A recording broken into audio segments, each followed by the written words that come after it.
Assalamualaikum warahmatullahi wabarakatuh. Selamat sore teman-teman. Ini saya terlambat sedikit dari jadwal yang biasanya 17.40, ini 17.50. Habis meeting jadi. Ini juga saya di kantor nih. Mungkin nanti kapan-kapan saya juga live dari restoran. Baik,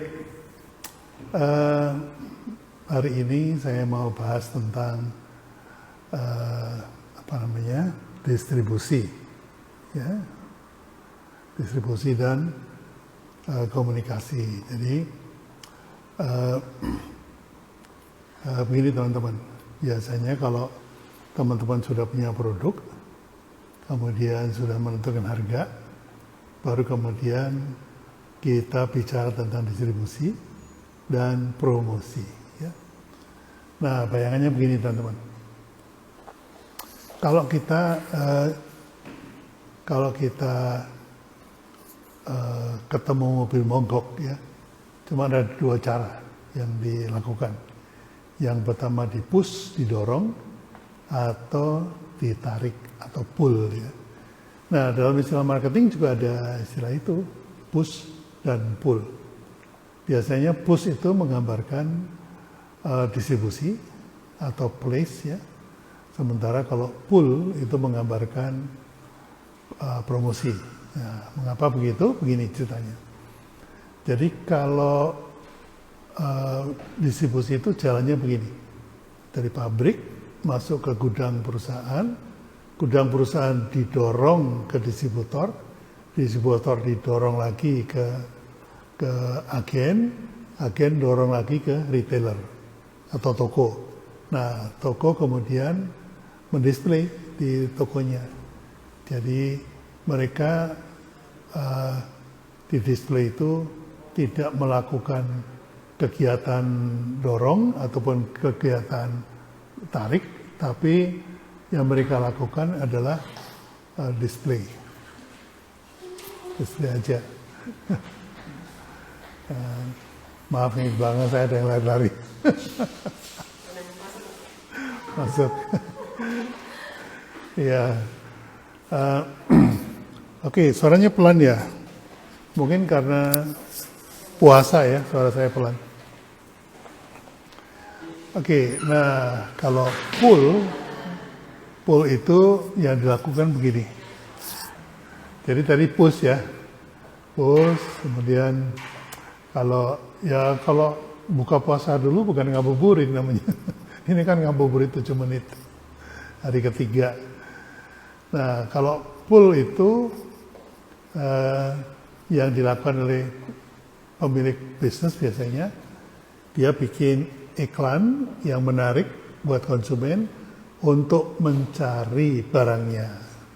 Nah itu pull ya. Jadi biasanya promosi itu adalah pull dan kalau distribusi adalah push. Nah, dengan perubahan zaman ya, panjang kalau diceritain, itu akhirnya di zaman sekarang ini yang terjadi, kalau dulunya itu ada professional distributor yang melakukan distribusi kepada kepada agen dan retailer. Kalau sekarang itu dilakukan oleh komunitas. Jadi ada komunitas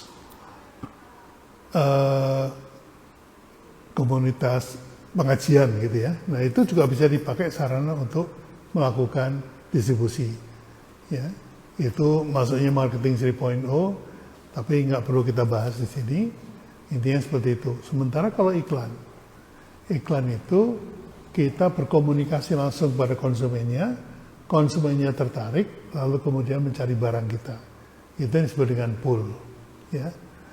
Nah, banyak perusahaan di zaman now ya, itu terlalu mengandalkan kepada push. Ya.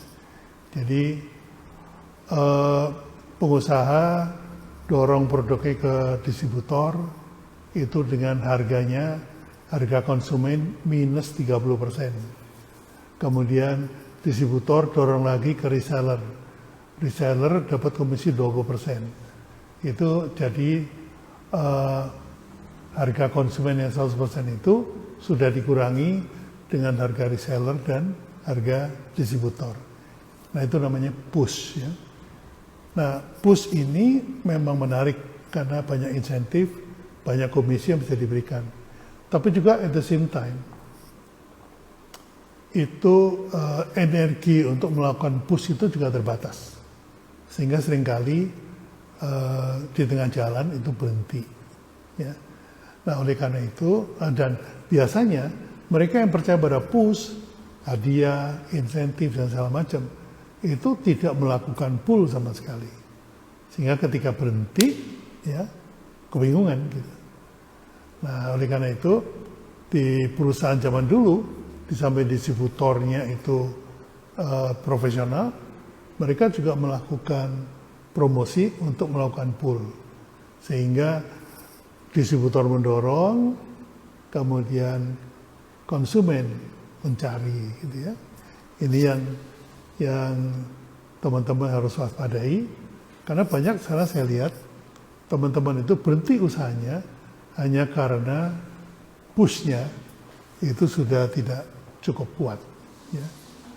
Itu yang teman-teman harus waspadai. Jadi sudah 7 menit, saya sudah sampai di sini. Wabillahi taufiq wa hidayah.